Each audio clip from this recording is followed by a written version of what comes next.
This is TWIS. This Week in Science, episode number 519, recorded on Wednesday, June 17th, 2015. Awaken and smell the Opto-CRISPR. Hey everyone, I am Dr. Kiki, and this is This Week in Science. We are back once again to fill your heads with old brains, immortality, and flexible injectables. But first... Disclaimer, disclaimer, disclaimer. There are worse things in this world than sexism, though few that affect as many people. And though a grand scale of time and location across the globe and throughout history, it can be argued that no other practice of man has done as much damage to the society that harbored it than sexism. Societies that value the abilities and contributions of women benefit from them. Those societies which limit what women can contribute limit themselves. A snapshot over the last 100 years will find that nations which do not educate their women do not prosper. The poorest nations on the planet are likely so, and likely to remain so, because they limit educating 50% of their workplace and 100% of their mothers. So when a Nobel Prize-winning scientist made disparaging remarks about women in science in the past weeks, it's understandable that anyone who understands the alternative spoke out harshly against his words. And while the alternative to educated women in science may have escaped this man of science, it undoubtedly did not escape his wife's, who just happens to be a scientist herself. Proving that, perhaps, it's never too late to learn new things, but the sooner you do, the better off you will be with This Week in Science, coming up next.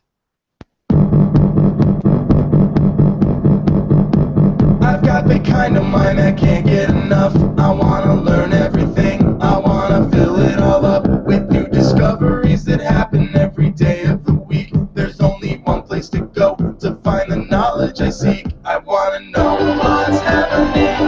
What's happening? What's happening this week in science? What's happening? What's happening? What's happening this week in science? Good science to you, Kirsten and Blair. Good science to you. Sometimes I miss that cue. It's a quick thing. You gotta hit that button right. Anyway, good science to you, Justin, Blair, everyone out there, all you TWIS minions. Thank you for joining us once again.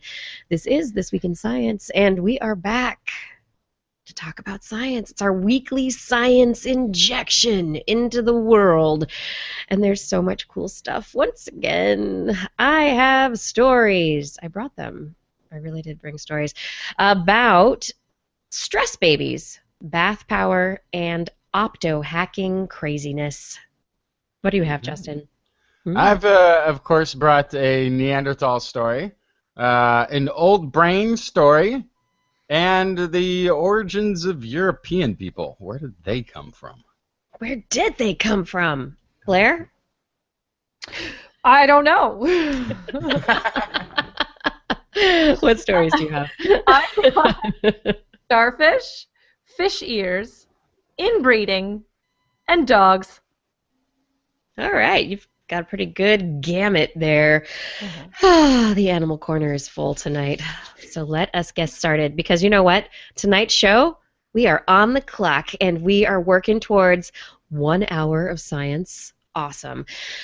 Philae, the little lander that could and bounced and then landed again on a comet and then fell asleep, is awake. That's exciting, right? We weren't sure it was ever going to wake up, right? We were not sure it was going to wake up, and that is one of the biggest, that is literally the biggest part of this story, is that for those of you who might remember, or maybe don't remember, maybe didn't hear about this, we landed a little spacecraft on a comet. Comet Cherenkov-Gerasimenko, Comet 67P Cherenkov-Gerasimenko. This project was headed up by the European Space Agency, and last year in November, the craft, after months and months of heading to this comet, made it. and finally landed, but then its landing gear didn't work right, and the drill that was supposed to drill it into the surface, nothing worked right, and it bounced some kilometer away from the landing site it was supposed to land at. And we don't really still know where it's landed. We have no idea where it has landed still. It could be in some little inverted cave-like depression underneath some rocks, someplace that we can't get a visual on it from the Rosetta spacecraft. Now, it's getting some light, so it went into a part of the orbit where it didn't get any light, its battery shut down, it didn't have any energy to keep going, so it shut down. So then we just had to wait and see whether or not it was in a location that would get it enough sunlight to charge those batteries again. And if it did, it would wake up. And that's what happened.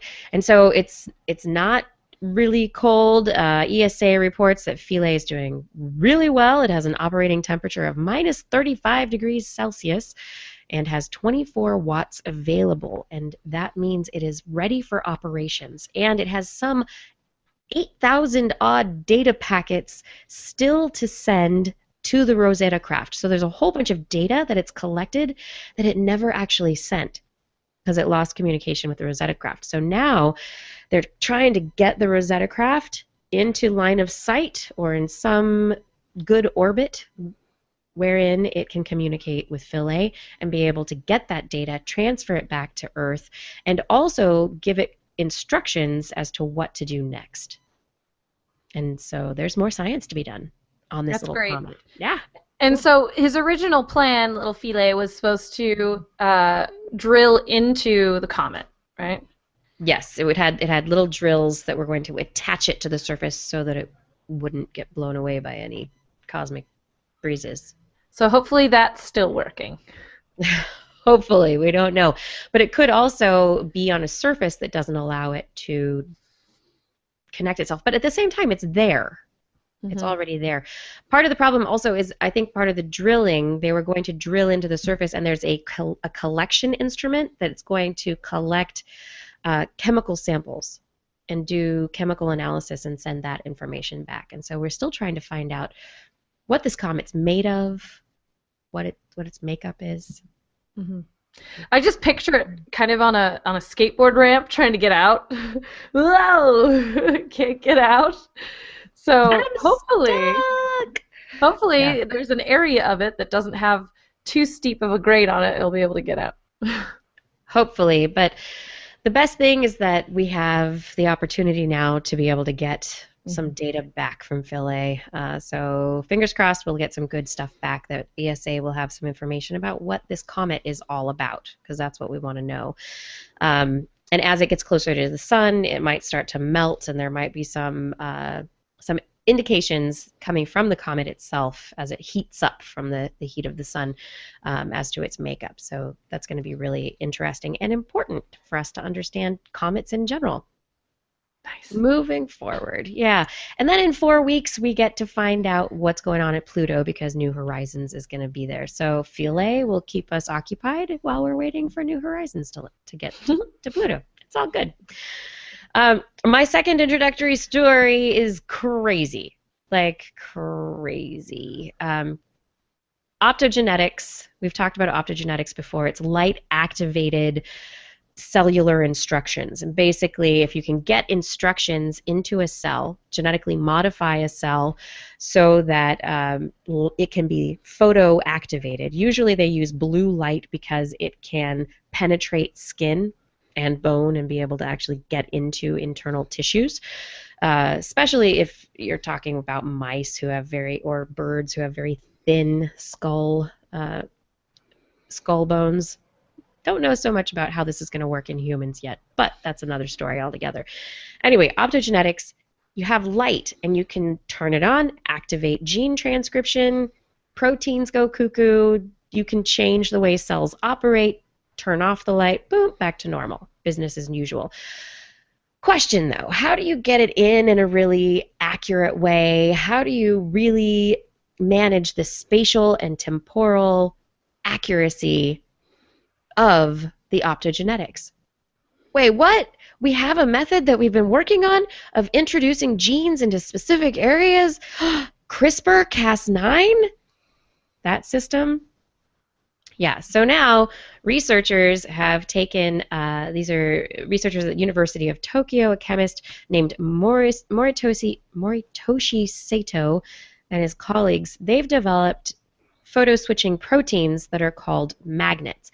And they use light, the blue light comes in and creates electrostatic charge changes on the molecules that have been introduced to the DNA, to the cells, to the genes.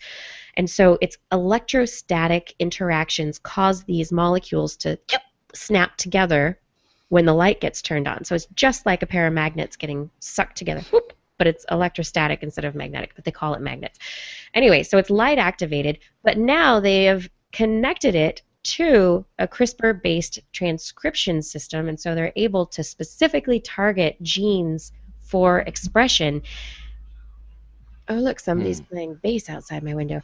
Anyway, they're able to specifically target genes for expression and now do it in such a way that they are getting greater spatial accuracy and can also get some amazing temporal accuracy as well. And so the researchers told the scientist in an email, the existing Cas9 does not allow you to modify the genome of a small subset of cells and tissue, such as neurons in the brain. Additionally, the existing Cas9 often suffers from off-target effects due to its uncontrollable nuclease activity. We have been interested in the development of a powerful tool that enables spatial and temporal control of genome editing. And so now, you know, if CRISPR-Cas9 puts things in cells that you're not interested in, it doesn't really matter because you put the light where you want activity to occur. And so now you have a way to more specifically control the activity that you want to change in a brain. And you can turn it on and you can turn it off. It doesn't just happen. You can turn it on and you turn it off with a switch of a flip of a switch. Switch of a flip. Mm-hmm. There you go. Yeah. Wow. This is going to be the method going forward, you know, into drilling down and figuring out what each specific gene does through its expression. And being able to fine-tune it like this is going to accelerate that process enormously. So much so. So much so. I mean, it's just like we talked about a recent CRISPR-Cas9 study, and I was like, oh, years. But adding it to this optogenetic technique potentially will put it at a much more rapid pace of development. So. And use. So that's, yeah. Whee! Let's talk about that. And then finally, stress babies. Turns out that when mothers are stressed, it actually changes their microbiota, and that affects the baby's microbiota. And makes sense. Yep. Yeah. This study is in endocrinology, and this team. Part of the study was done at University of Pennsylvania. Study co-author said, as the neonate's gut is initially populated by the maternal vaginal microbiome, changes produced by maternal stress can alter this initial microbe population as well as determine many aspects of the host's immune system that are also established during this early period. So they gave these lab mice stress tests while they were pregnant, so stressed them out with predator odors and that kind of stuff, and then analyzed the bacterial colonies after the mice gave birth, and then also so in the vaginas and also in the pups' colons.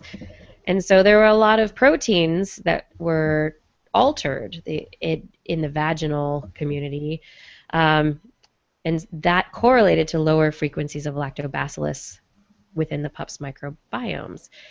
And then there were other anaerobic bacteria like Clostridium and Bacteroidesin, which were increased, and those are kind of thought of as bad microbes, the ones that have negative effects.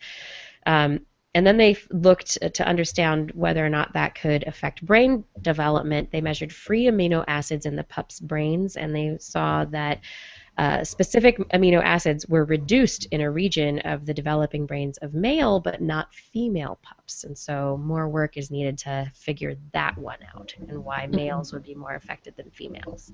Yeah, that's the part that I thought was really weird about this story, was that the altered amino acids in the males and then also those anaerobic bacteria were increased in males but not females. So there's something weird going on with male pups versus female pups and the stress response. It's definitely something that we're going to have to look at a little closer. You would think that whatever kind of impact on a system from the mother's stress would be uniform, at least somewhat.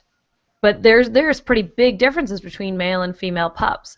You wonder if they're hardwired different to respond to stress easier or worse, or if there's something that's compensating elsewhere. There's lots of possible stuff going on. Right. And the first thing that I conceived of is that if a mother's under stress, right, maybe to the offspring might need to be preparing for a world, an existence that has that stress. And so perhaps the male offspring are going to be getting prepared for it in a different way than the female offspring. Yeah. More work is necessary. Hey, Justin, tell me what you got. Okay, I've got one difference between people of today and Neanderthals of 400,000 years ago. Can you guess? Well, there's more than one thing you can guess.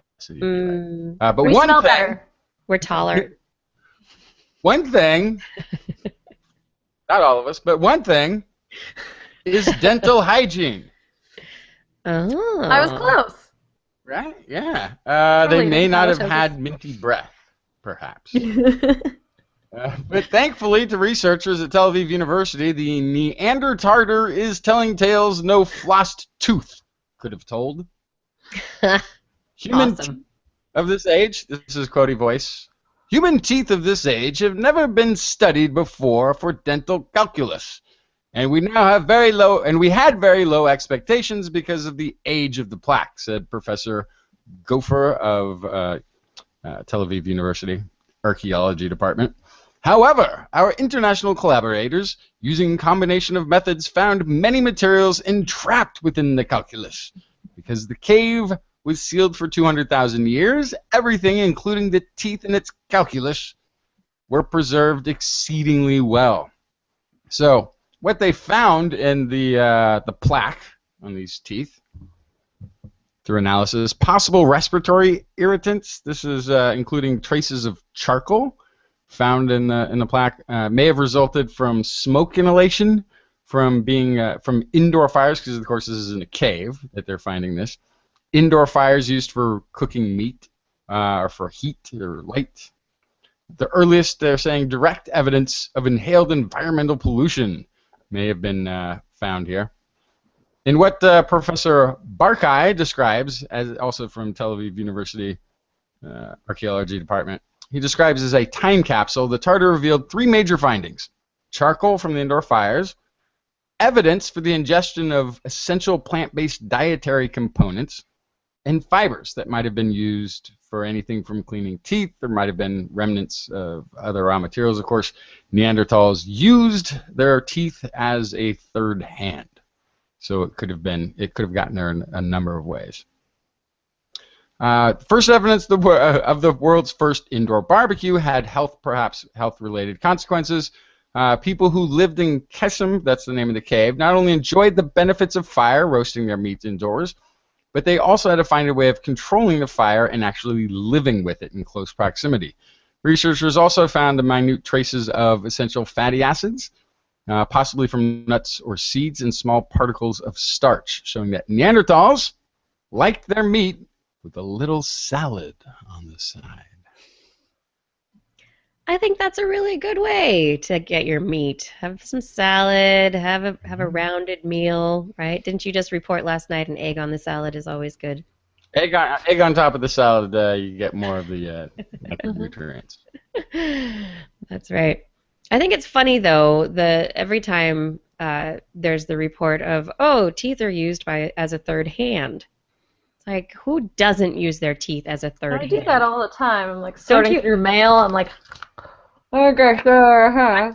Right, you use your teeth to hold stuff. You use your teeth to help you tear stuff. Sailing, I know you're not supposed to do this, but in sailing, I would very often stick the jib sheet in my mouth so I could use my hands for something else, so that, while I'm single-handed tillering, Sometimes you just don't have enough hands, and your teeth are the best thing to use, and so why wouldn't other hominid types use their teeth in that fashion? I can't wait until people unearth my teeth and go, she obviously used them as a third hand. It's a very good point. Well, unfortunately, they won't get much evidence from you, Kiki, as your dental hygiene is probably a little too good. But if you're looking for an excuse not to brush your teeth, as a preservation effort for future archaeologists. I don't know. Wash your hands, brush your teeth. Shower. But not too often. Yeah. Tell me another story. This is a use of the new ultra-high field MRI on the brain by researchers at the University of Illinois at Chicago. They're saying they're providing the most detailed images to date to show that while the brain shrinks with age, brain cell density remains constant. Oh. So this is a study of cognitively normal young adults and old adults. I think they had 50 participants in all, over those ages, free of all cognitive diseases. The images provide the first evidence that in normal aging, cell density is preserved throughout the brain, not just in specific regions as previous studies on human brain tissue have shown. Findings also suggest that the maintenance of brain cell density may protect against cognitive impairment as the brain gradually shrinks in normal aging. So they made these images with a powerful new MRI machine called the 9.4 Tesla MRI. It's the first of its kind. So a normal MRI machine used for clinical studies is a 3 Tesla. Right. So this is triple that, and it can produce. It's only approved for research purposes currently, but they also think that there's a possibility for this 9.4 Tesla scan to be used to do early detection on things like Alzheimer's disease.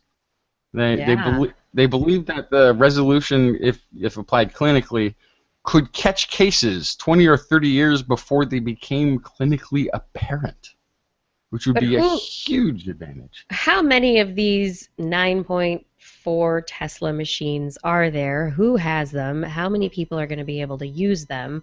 I mean, you're going to have somebody who really is like, there might be something happening here. I've been watching you for a while. Someone who's very familiar with the technology, familiar with their patients, able to go, I need to send you to go have you looked at this special clinic.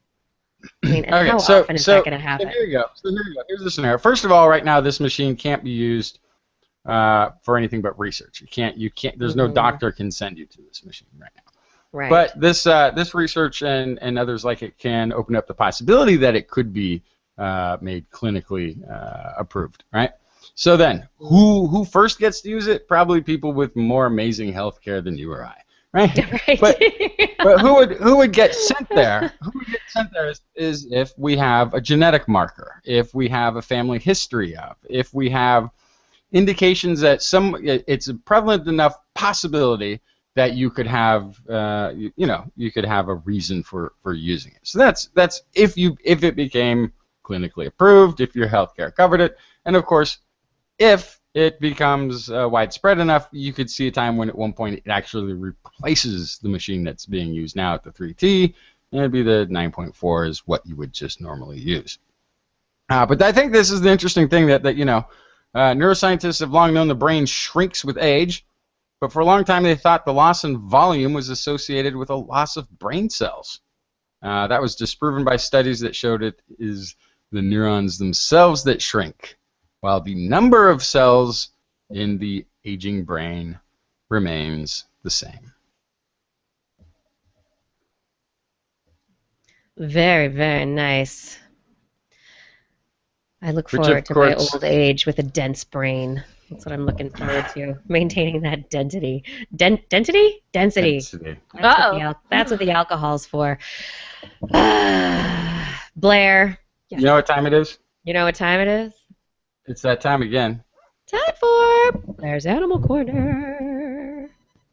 She loves our creature, cry that small. 5 millipede, no pet at all. Wanna hear about animals?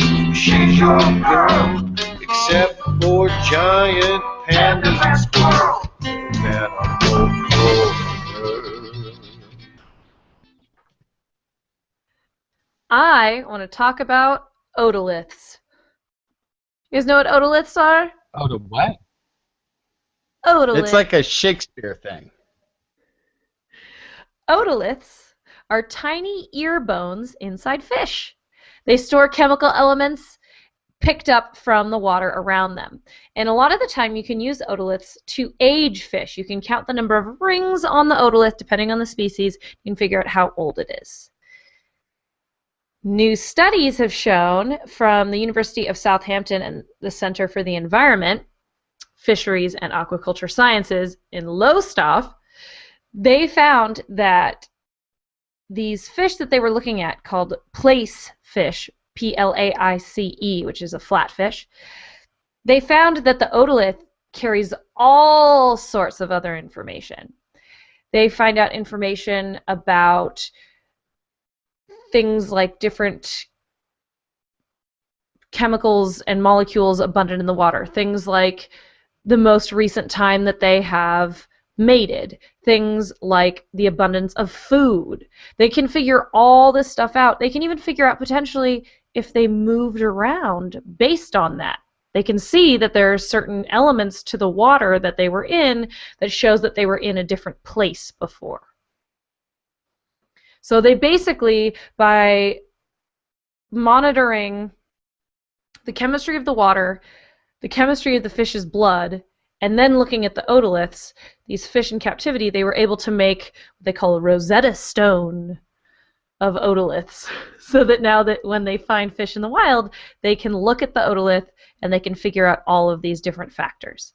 Now that's awesome, but it's also super important for several reasons. So first of all, we can find information out about the ocean that we might not otherwise know. We can find out information about fisheries we might not otherwise know. We can find out information about species that we didn't know if they migrate or not, or what their preferred kind of variables in the water are. We can figure all of this out from just looking at their little ear bone. That's brilliant. Yeah. So I'm pretty excited about that, the Rosetta Stone of fish. I think that's hilarious. I love it. Yeah. Now, sticking with the fish theme, here's my favorite story. You know what the Rosetta Stone analogy is, though. It's not the language books thing. It's not the language books things, no. Just to be clear, this was stone. It was a stone. I just want to make sure, because that seems like a good analogy to me. Well, that's why they called the language books the Rosetta Stone. Yeah. Okay. Because the actual stone allowed you to translate things from various. Yeah. Okay. All right. Anyway, my favorite story of the week about starfish, not technically fish. Right. Sea stars. Sea stars. Echinoderms. Students from Denmark. From the University of Southern Denmark. These two biology students, they were told, okay, we're going to do this study on starfish. You have to put tags into these sea stars. So they basically took these microchips that you have in your dogs or your cats at home, and they injected them into the starfish. Then they went back, collected starfish, couldn't find any starfish with their tags in them. They're like, what the heck? What's going on? So they did this. They couldn't imagine that the starfish could move so much that they wouldn't be able to find them, right? Yes, but even within a wide expanse, right? They couldn't figure this out. They couldn't find any sea stars that had the tags in them. This doesn't seem right. So then they tagged some sea stars in their lab, and just a few days later, they checked in on them, and they found the little microchip outside of the sea star, just hanging out in the tank. Okay, so then now comes this new left turn in their study. They can't tag these sea stars. But why? How are these sea stars getting rid of these microchips that have been injected through their body wall, through their exoskeleton into their body? How is this happening? So then, gotta love it, they inserted microchips that had a magnet in it. And they took another magnet and hung it by, of course, one of the researchers' hairs.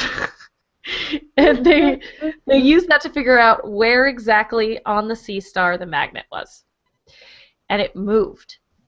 And it didn't come out the hole that it went in, which is even more crazy. It migrated through the sea star's body, around organs, and came out their arm. That is crazy. So it's just migrating. Somehow they can take this foreign body, they push it through their body and out the tip of their arm, which is an area we didn't even know could be manipulated that way. We didn't know that there was a hole there that you could push something out of, but they were able to do that. It's absolutely insane. So the thing that I question right here is when you have a foreign body in your body, if it's really deep, it will often be stuck, right? Mm-hmm. Yeah. But very often, if it's at the surface, we will exude those foreign bodies. So if you have a splinter or a piece of shrapnel that's toward the surface of your body, it will come out. It'll get pushed out. The body does not like it and wants to push it out. So that aspect of what's going on here, I'm not necessarily confused about. I mean, when we put them into our pets, it doesn't come out. Mm-hmm. So I guess the question is, why is it coming out in the starfish? What are they doing that? Right. And specifically, why is it coming out the arms when you put it in the body? Exactly. That's the really crazy part, is that the process is dictating that it won't go out the way it came in. It's going to go out this other pathway.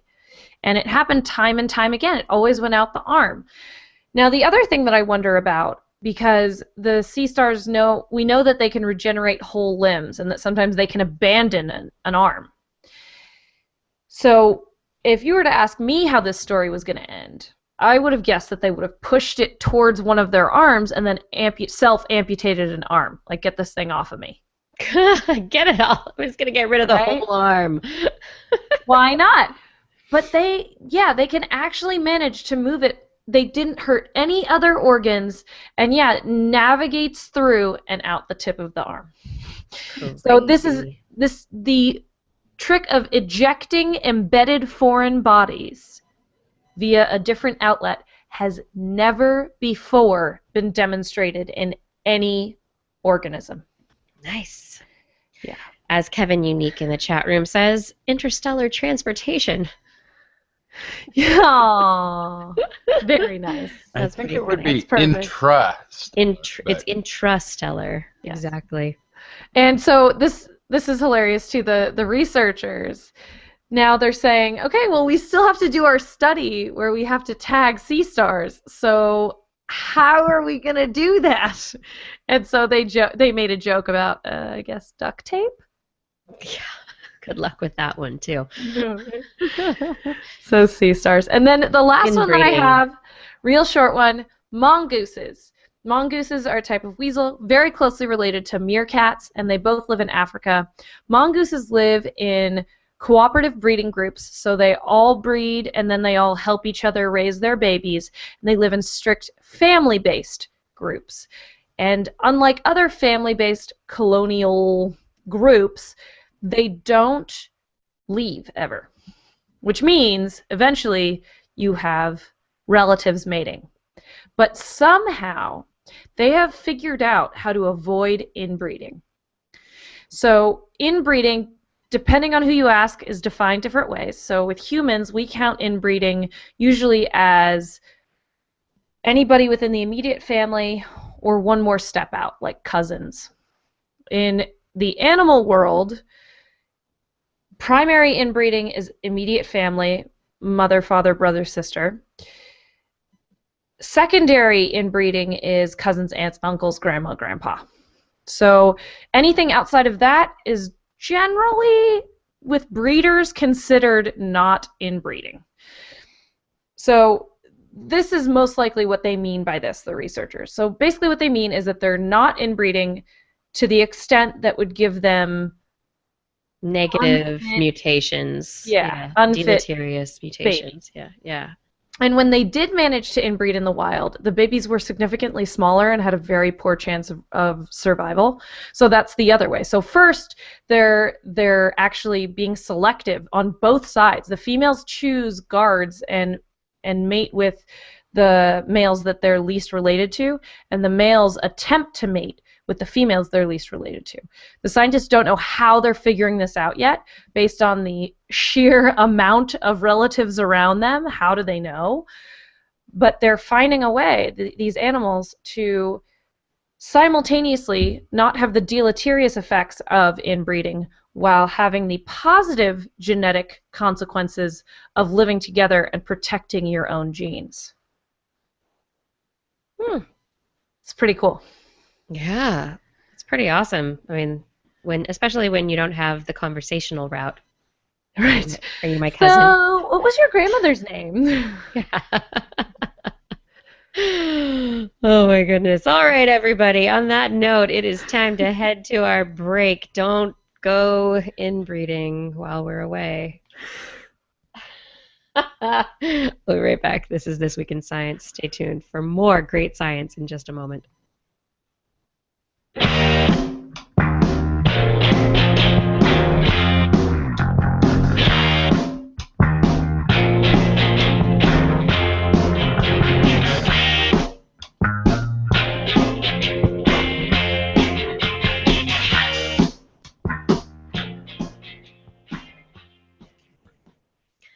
Hey everybody, why don't you head on over to TWIS.org and check out our Zazzle store, Zazzle. It's right there in the header bar. Go to TWIS, TWIS.org, and go to the Zazzle link in our main header bar, and you can get to our store, and you can buy shirts and hats and all sorts of cool stuff with the TWIS logo emblazoned all over it, and that will get you, I don't know, the stuff that you buy and the ever happy feels for helping out TWIS.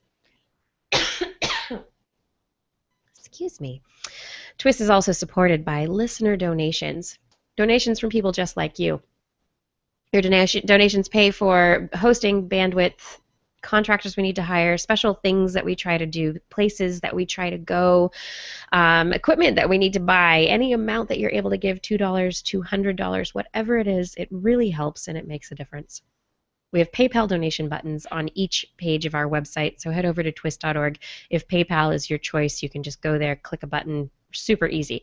The other way is that we are on Patreon. Patreon's kind of like Kickstarter, but for content media producers. So you can go to Patreon, patreon.com/thisweekinscience, and sign up to support us at whatever level of financial support you are comfortable with, and at whatever level you want to get a little gift back from. We have little gifts that we send to people. Kind of awesome. You can also have your name read at the end of the show for supporting us. Anyway, however you feel like supporting us, we really, really appreciate what you do, and it helps us out so much. If you can't afford a donation, I get that. We can always use your help doing things, trying to find more listeners, telling your friends, your family, coworkers about TWIS. That's right. Use your social networks for science and for TWIS. Tell people to tune into us, right? That would help. We thank you for your support. We really could not do this without you.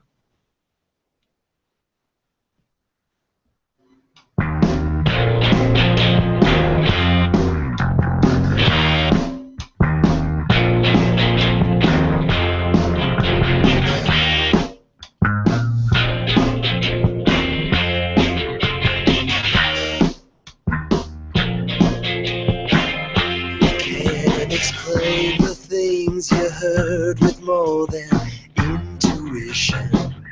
The line of reason shows the way to go. No conclusion.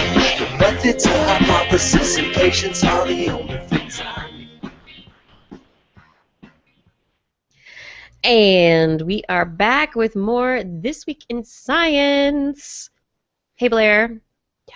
Have you ever considered injecting some kind of flexible electronic mesh array underneath your skin so that you could do something like monitor your heartbeat internally and send it to your phone through Bluetooth, or otherwise, maybe put some kind of, I don't know, digital keypad in your skin? Have you ever considered that?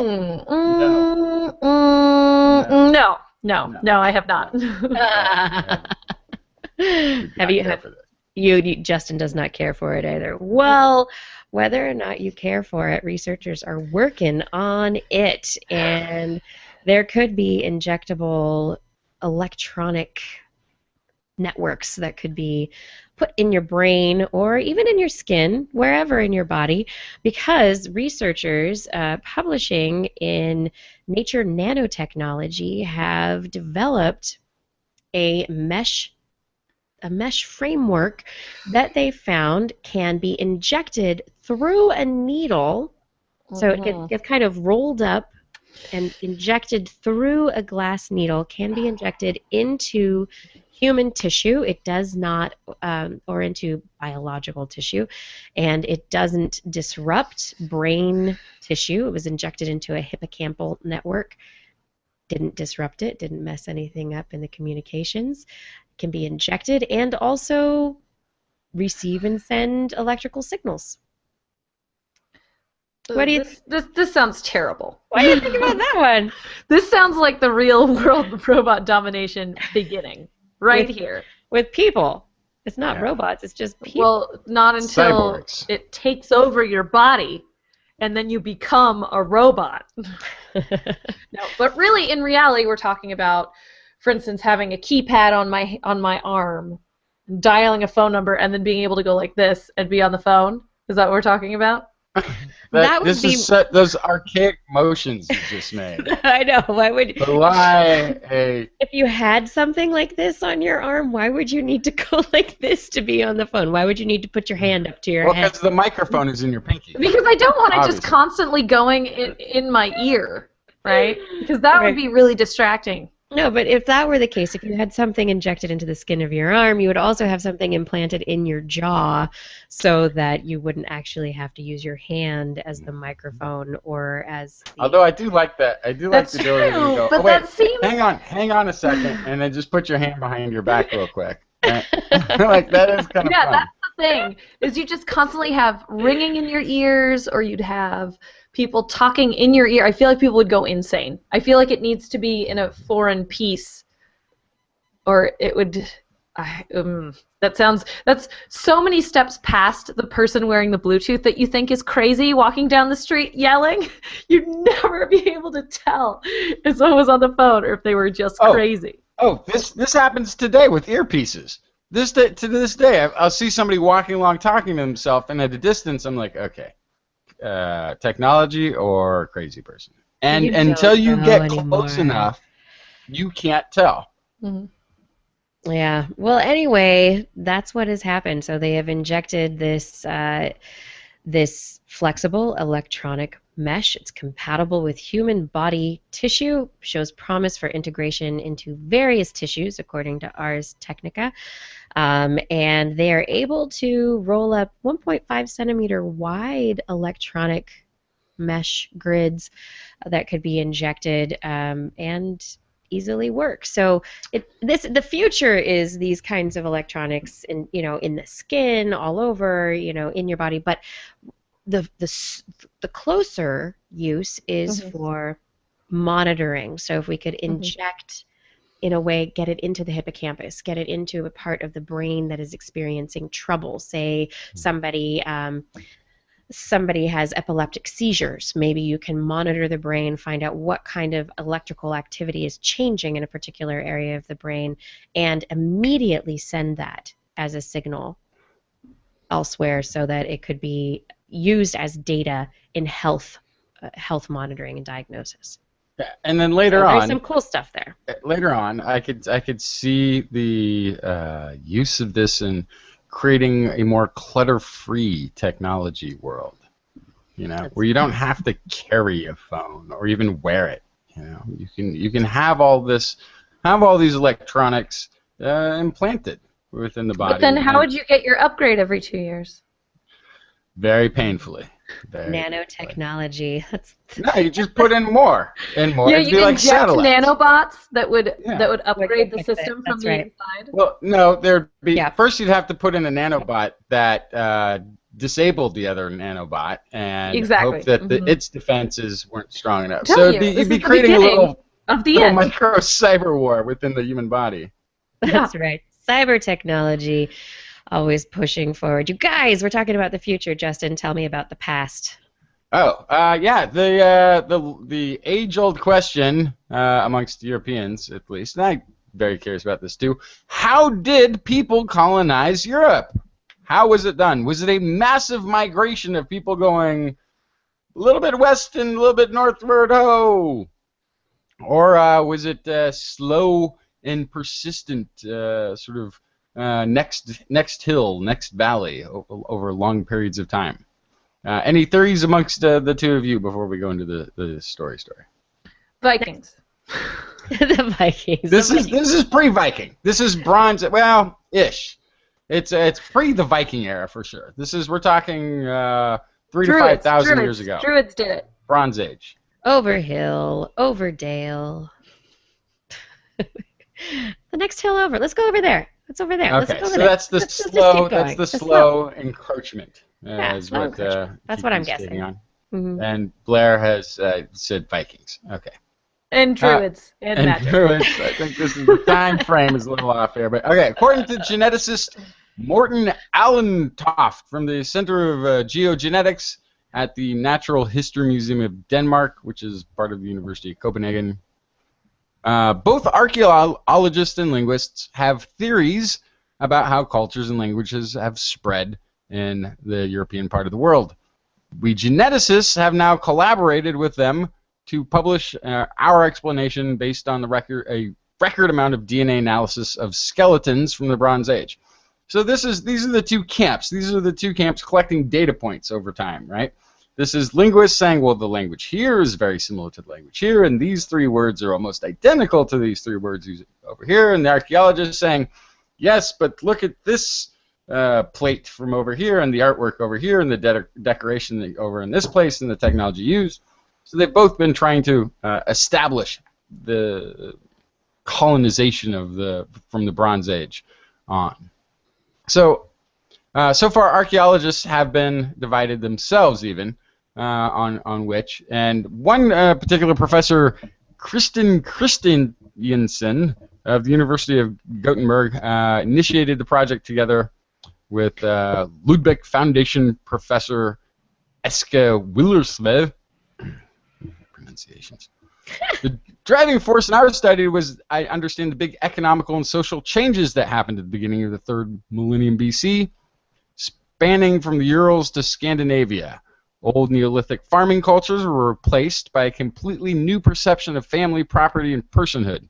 I and other archaeologists share the opinion that these changes came about as a result of the massive migration theory. What the new investigation on the research confirms, which is that the change came about as a massive migration. Not the just hill and dale, but as in really large populations coming in and settling. So what's kind of interesting, these migrations also do help explain the origin of Northern European language families. One of the main findings of the study is how these migrations result in huge changes to the European gene pool. So basically what they figured out is there is a large degree of mixture of the present populations. Genetically speaking, ancient Europeans from the time just after the massive migration into Europe are much more similar to modern-day Europeans than those prior to the Bronze Age. So there were human populations there, but those aren't what Europe looks like today. Right. The rewriting of the genetic map began in the early Bronze Age, around 5,000 years ago, from the steppes of the Caucasus. Now, that's not what that's like Eastern Europe-ish, right? The Caucasus Mountains. Yeah. And this is also, interestingly, like when my 23andMe genetics, a lot of it showed up there. As with anybody with European history, I think a lot will show up as having older origins in the Caucasus there. Because there were many migrations from this specific region. Europe, throughout all of, the Romans, all of this was sort of all originated from this. But it says, from the steppes of the Caucasus, the Yamnaya culture migrated principally westward into North and Central Europe and to a lesser degree into Western Siberia. The Yamnaya was characterized by a new system of family and property. Doesn't go into that in this study here, what I'm reading about what that difference was. In Northern Europe, the Yamnaya mixed with the Stone Age people who had inhabited this region, and along the way established the corded ware culture, which is just people just living basically north of the Alps, which is also a pretty decent region. Later, about 4,000 years ago, the Sintashta culture evolved in the Caucasus. This culture sophisticated new weapons. Chariots were rapidly expanding across Europe. The area east of the Urals and far into Central Asia was colonized around 3,800 years ago by the Andravano culture. Researchers' investigation shows that this culture had a distinctly what is considered European DNA background. During the last part of the Bronze Age and the beginning of the Iron Age, East Asian peoples arrived into Central Asia, and there was not what we saw in Europe, which was the mixture of the peoples, but rather a complete replacement. European genes in that area simply disappear. New results derived from DNA analysis of skeletons excavated over the large areas of Europe, Central Asia, thus enabling crucial glimpses into the dynamics of the Bronze Age.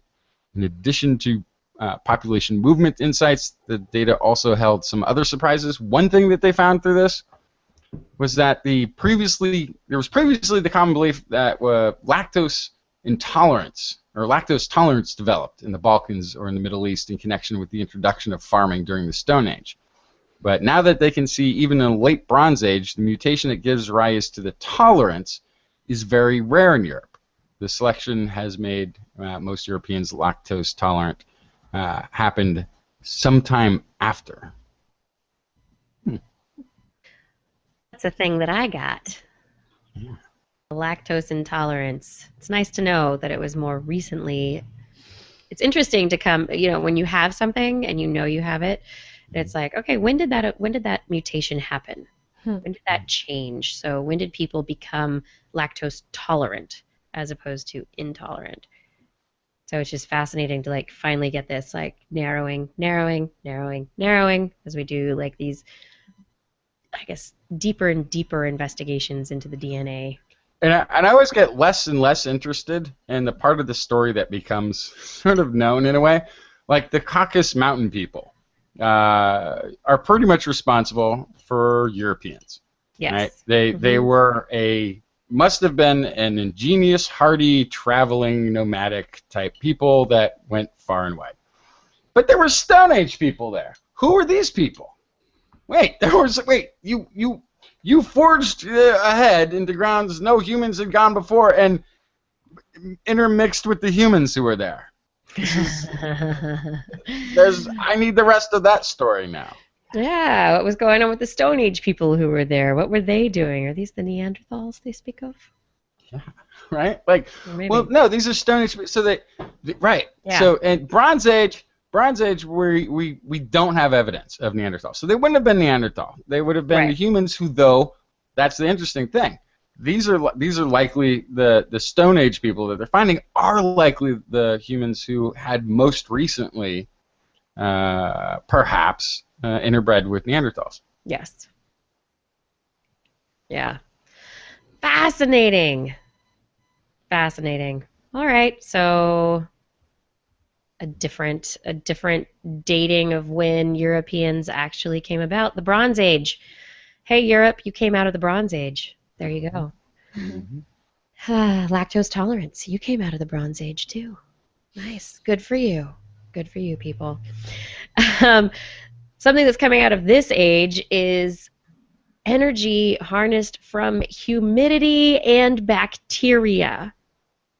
So not just bacteria, but bacterial spores. And this is something that it just blew my mind. I was like, okay, humidity, whatever, how does that work? And I started reading into this this development.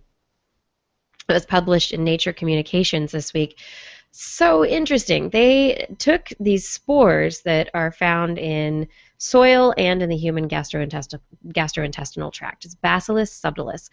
And these spores can swell in size when they are moved from dry air to humid air and then back again. And it's only 6% size change, but they absorb moisture from the air as they go from the dry to the humid air, and then they release the moisture again. And so they swell in size.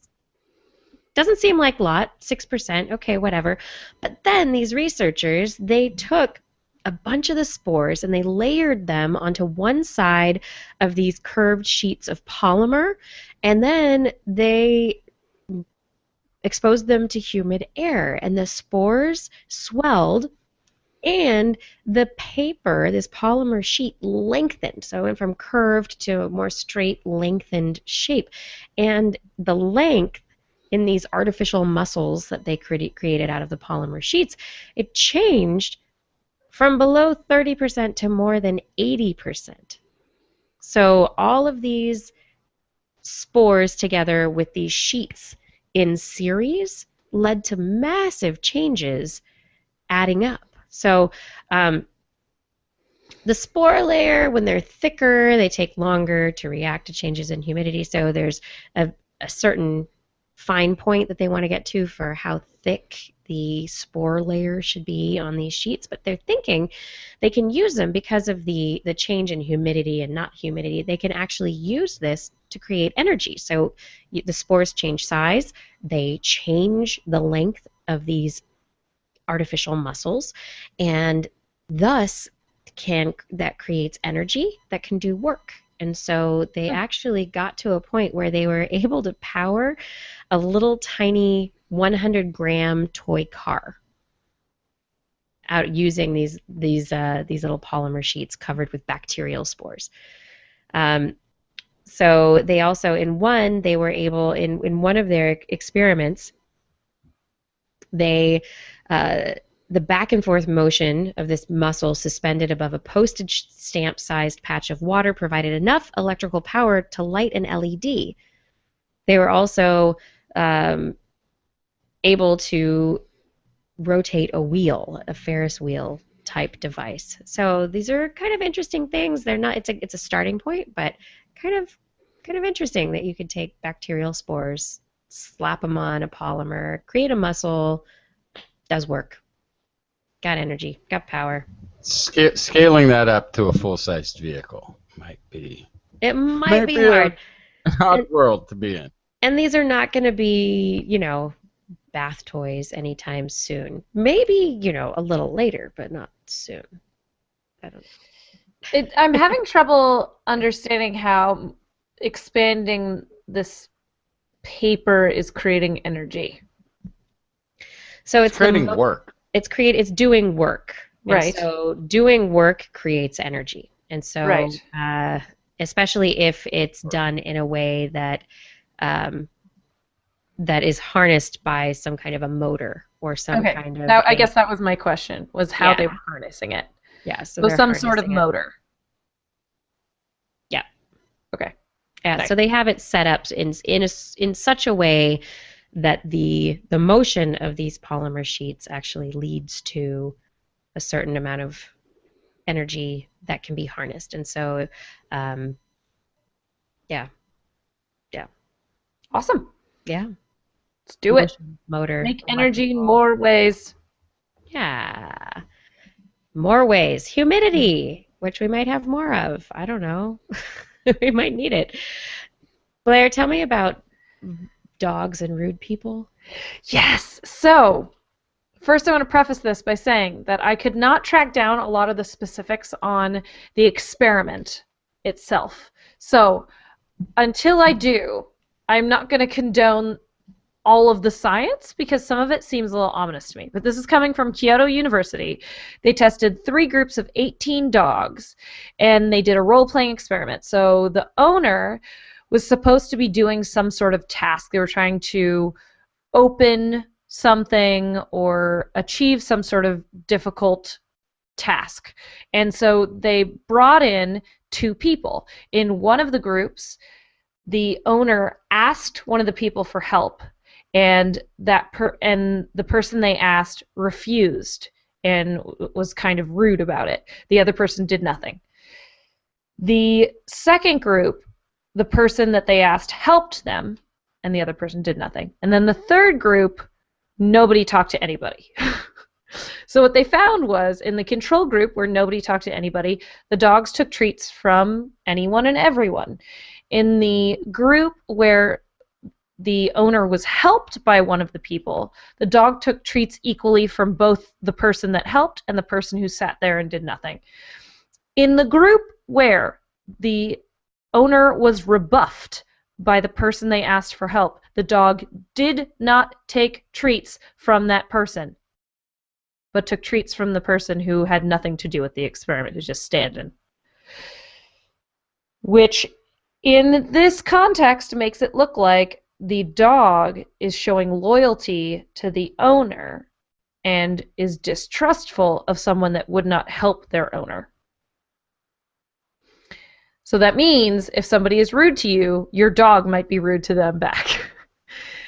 Which would be great, and it would make sense that the dog is loyal to you, and therefore they're going to show that loyalty by not being friendly to somebody else. But I think, in fact, it proves that if you and that dog are part of the same family group in their brain, and I was treated badly by someone, that dog's not going to trust that person. That dog's going to think that that person is up to no good. Maybe that food isn't good. So that part is more what I'm thinking, is that it's a self-preservation thing from the dog of going, ooh, that person does not look like a good person. I am concerned. Mm-hmm. So it was spun in the media kind of like it was more of a loyalty thing, that they were snubbing somebody because they were upset with them for somebody being mean to their owner. But really, I think it's a self-preservation thing based on the fact that this person does not look like a good person to be around. It could be either. I mean, that's something that we, you don't know from the data in this experiment. Yeah. You'd have to do more experimentation to figure that out for sure. Yeah, you have no idea whether or not it's that loyalty or whether it is something to do with the self-preservation and going, okay, poison pill from this one. They were mean to my owner, so what would they give me? Right. Maybe something not as good either. Yeah. Right. So we can think, I'm sure we could all think of many ways that you could then hone this experiment, change the reward so that you can kind of parse out whether it's self-preservation or loyalty. But either way, it really shows that dogs incorporate humans as part of their pack, family group, whatever you want to call it. But it definitely shows that there's a bond there so that they think the same laws apply to themselves as they're human in some ways. It's pretty cool. Yeah, very cool. It definitely worth some more work. Yeah. My final quick story is, hey, keep your ears and eyes tuned for the Pope tomorrow. The Pope is going to deliver his first encyclical, which is a document laying out an interpretation of Catholic doctrine, tomorrow.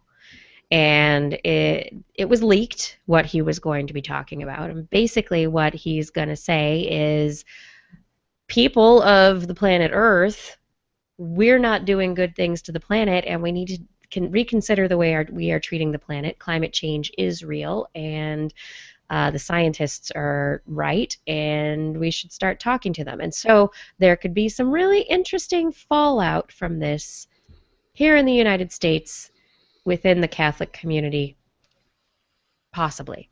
This Pope is going so rogue. It's crazy. So rogue. He's a scientist himself, though, so yeah. Which in itself is crazy that somebody was appointed pope who was a scientist. Well, I'll believe it so when crazy. I'll believe the holy sieve. No, I think it's great. I feel like it's a shift.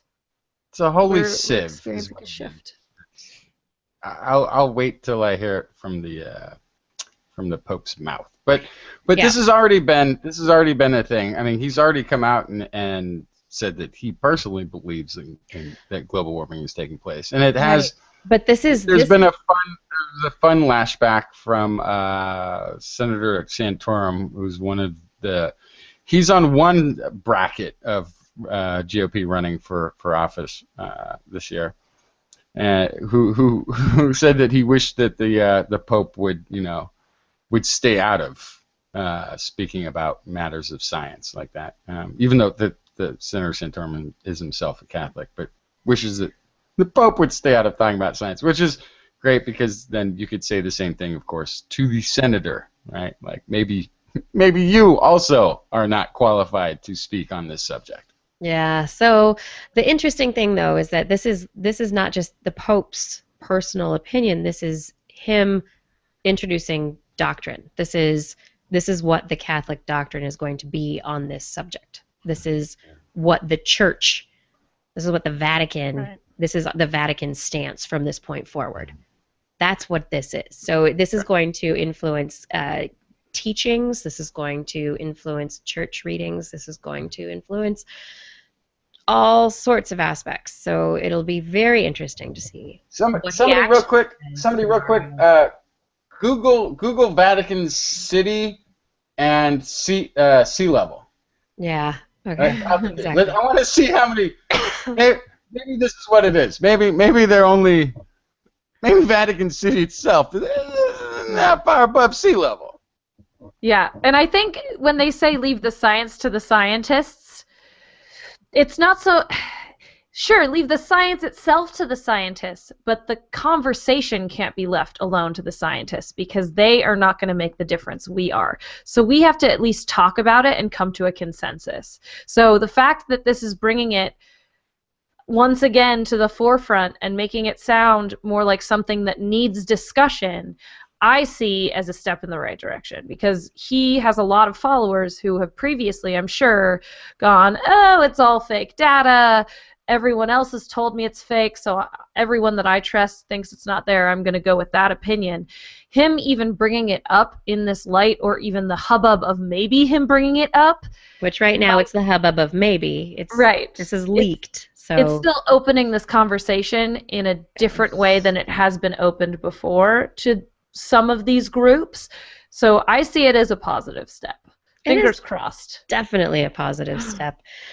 And this coming, of course, a week after, climate skeptic researcher Willie Soon from Harvard-Smithsonian Center for Astrophysics, who's been publishing skeptical climate change papers over the years, apparently failed to disclose $1.2 million he has received from energy industry over that period of time, and is now under some alleged criminal investigation. Well, no, that's real. The criminal investigation's real under his alleged wrongdoings, which apparently are quite real as well. Well, anyway, it'll be an interesting thing to look forward to in the news pretty soon, actually. So keep your ears and eyes peeled to find out what the Pope has to say.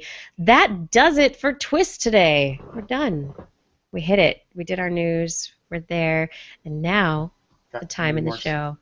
So many more stories. I know, there's so many more stories, but we're done. We're next done today. time. Gotta wait until next week, everybody. Right now, it's time for me to say thank you to everybody who has supported us on Patreon. I'd like to say thank you to Kevin Donald Wesley Ballard, Kati, Sam Winzier, John Ratnaswamy, Steve DeBell, Gerald Sorrells, Greg Guthman, Dave Neighbor, Jason Dozier, Matthew Litwin, Eric Knapp, Andreas Akestad, Jason Roberts, Patrick Cohn, Shannon Tara Ginsburg, Richard Onimus, Byron Lee, E.O., Bob Calder, Jared Lysette, Ed Dyer, Ulysses Adkins, Brian Condren, Jake Jones, Trainer84, Edvardus Rimkus, Nicholas Lai, Brian Hedrick, Cassie Lester, Chris Cross, Sarah Chavez, Stephen Sorowiak, Layla, Paul D. Disney, Marshall Clark, Charlene Davidson Henry, Don Camarachka, Larry Garcia, Randy Marzuka, Tony Steele, David Friedel, Daryl Lambert, Kevin Parachan, Richard Bowers Oxford, Rodney Lewis, Braxton Howard, Sal Good Sam, Matt Sutter, Emma Grenier, Miranda McKennett, Philip Shane, James Dobson, Steve Goodwin, Kurt Larson, Stefan Insam, Michael George, Craig Landon, Russell Jensen, Mountain Sloth, Jim Drapeau, Darren Lute, Tara Payne, Alex Wilson, Jan H. Maloney, Jason Olds, James, Paul West, Ed Bennett, Thomas Mikanen, Alec Doty, Lumulama, Joe Wheeler, Dougal Campbell, TMRO, Miko Pakala, Craig Porter, Adam Mishkan, Aaron Luthen, Marjorie, Paul Stanton, Scott Lajewski, David Simmerly, Tyler Harrison, Ben Rothig, Columbo Ahmed, and Gary Swinsberg. Thank you for all your support on Patreon. If you're interested in supporting us, you can find information at patreon.com/thisweekinscience. Also remember that you can help us out by simply telling your friends about TWIS. On next week's show, once again, we'll be broadcasting live online at 8 p.m. Pacific time on twis.org/live, where you can watch and join our chat room. But don't worry if you can't make it. You can find our past episodes at YouTube, This Week in Science, or twis.org. Thank you for enjoying the show. TWIS is also available as a podcast. Just Google This Week in Science in your iTunes directory. Or if you have a mobile device, you can look up TWIS for Droid in Android marketplaces, or simply This Week in Science in everything Apple. For more information on anything you've heard here today, show notes will be available on our website, www.twis.org. That's TWIS.org, where you can also make comments and start conversations with the hosts as well as other listeners. Or you can contact us directly. Email Kirsten at kirsten@thisweekinscience.com, Justin at twistminion@gmail.com, or Blair at blairbaz@twis.org. Just be sure to put TWIS, TWIS, somewhere in the subject line, or your email will be spam filtered into oblivion. You can also hit us up on the Twitter, where we are at TWIScience, at Dr. Kiki, at JacksonFly, and at Blair's Menagerie. We love your feedback. If there's a topic you would like us to cover or address, a suggestion for an interview, a haiku that comes to you in the night, please let us know. We'll be back here next week, and we hope you'll join us again for some more great science news. And if you've learned anything from today's show, remember, it's all in your head.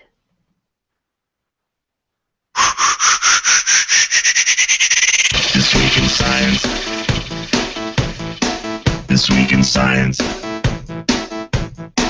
This Week in Science. This Week in Science, it's the end of the world. So I'm setting up shop, got my banner unfurled. It says the scientist is in, I'm gonna sell my advice. Show them how to stop the robots with a simple device. I'll reverse global warming with a wave of my hand. And all it'll cost you is a couple of grand. 'Cause this week's science is coming your way. So everybody listen to what I say. I use the scientific method for all that it's worth, and I'll broadcast my opinion all over the earth. 'Cause it's This Week in Science. This Week in Science. This Week in Science. Science. Science. This Week in Science. This Week in Science. This Week in Science. Science. Science. Science. I've got one disclaimer, and it shouldn't be news, that what I say may not represent your views, but I've done the calculations and I've got a plan. If you listen to the science, you may just better understand that we're not trying to threaten your philosophy. We're just trying to save the world from jeopardy. Jeopardy. And This Week in Science is coming your way. So everybody listen to everything we say. And if you use our method instead of rolling a die, we may rid the world of toxoplasma gondii. Cause it's This Week in Science. This Week in Science. This Week in Science. Science. Science. Science. This Week in Science. This Week in Science.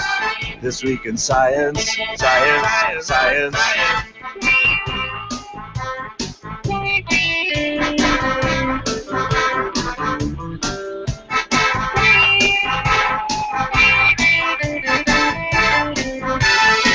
I've got a laundry list of items I want to address, from stopping global hunger to dredging Loch Ness. I'm trying to promote more rational thought, and I'll try to answer any question you got. So how can I ever see the changes I seek when I can only set up shop 1 hour a week? This Week in Science is coming your way. You better just listen to what we say, and if you've learned anything from the words that we've said, then please just remember it's all in your head. 'Cause it's This Week in Science. This Week in Science. This Week in Science. Science. Science. This Week in Science. This Week in Science. This Week in Science. Science. Science. This Week in Science. This Week in Science. This Week in Science. This Week in Science. This Week in Science. This Week in Science. This Week in Science. This Week in Science.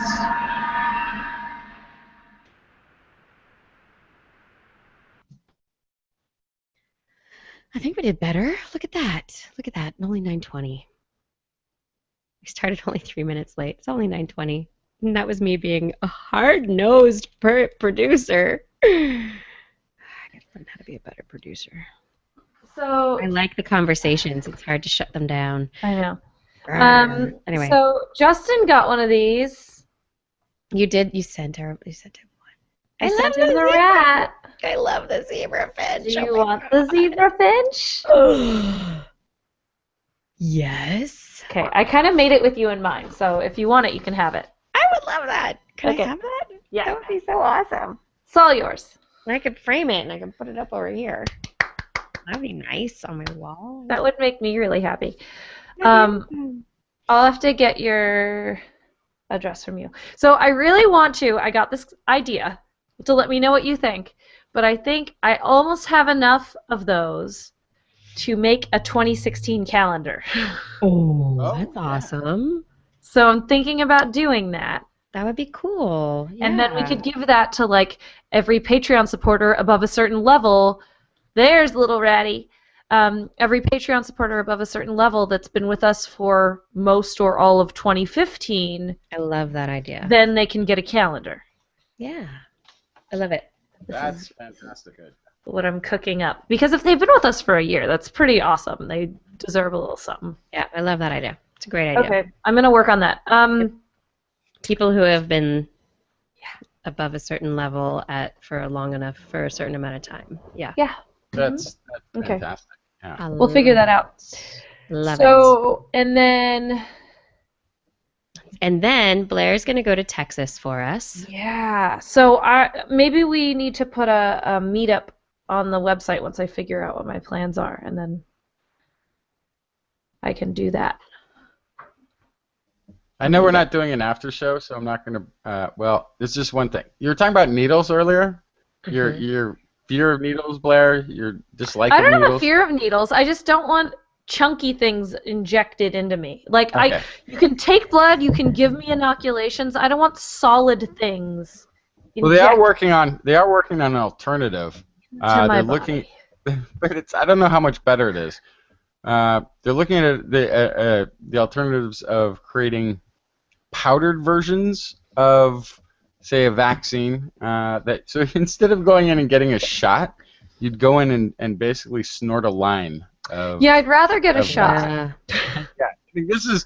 There are alternatives that they're working on. No, but I don't want to dial my phone through my skin. There's no part of that sounds good to me. I agree, and I still love the hand gesture you're using because you've got like an old people phone on here too. It's like so big. This would have been an old person phone if I had to do that. Oh, that's what I want. Yeah, that would be really. Wait, I went too far. And then you'd have to have tattoos to tell you where the buttons are. Rock out.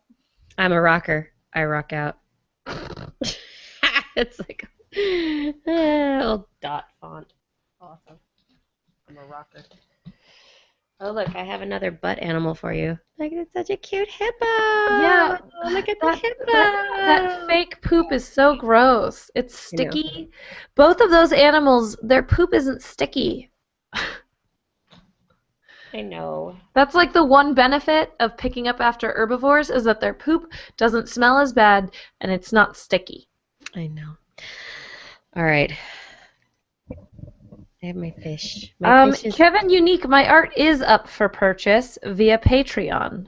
That's what I was going to say. That was my next statement. Okay. It's not on Zazzle. You have to support at a certain level on Patreon, and you will get Blair's art. It will become yours. But yeah, we are going to. I love the idea of giving the calendar to people who support us. We can also put the calendar up for sale on the website, so we can print it. Yeah, let's do both. Send it to people. Yeah, I love that idea. Ooh, Ed would buy it. Sweet. We probably just owe him one, but Yeah. Kiki, I need a bundle of swag. I need like a whole bunch of it, like this much. don't you worry. You'll be getting it. That's happening in August. You'll get it before then. Great. Don't you worry. I'll get you a bundle of swag, or I'll just send your dad with a new order. Oh yeah, that would solve that problem, wouldn't it? Just you print these things and give them to Blair, and then things happen. Yeah, and then I just have to iron out my hotel because it's a little pricier than I thought it would be. Okay.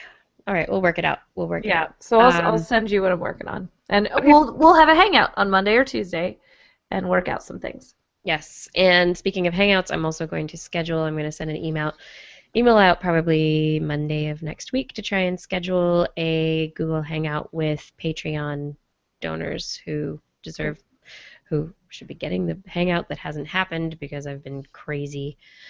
Next week we're going to make that happen. We're going to schedule that. It's going to happen. We're going to start doing that because you know what? My child's going back to being cared for by other people during the day, so I'll be able to work. Anyway, okay, so oh my goodness. Yeah, I need to go. I have family staying here. There are children still awake who probably should go to bed. You guys, there are 5 children in this house.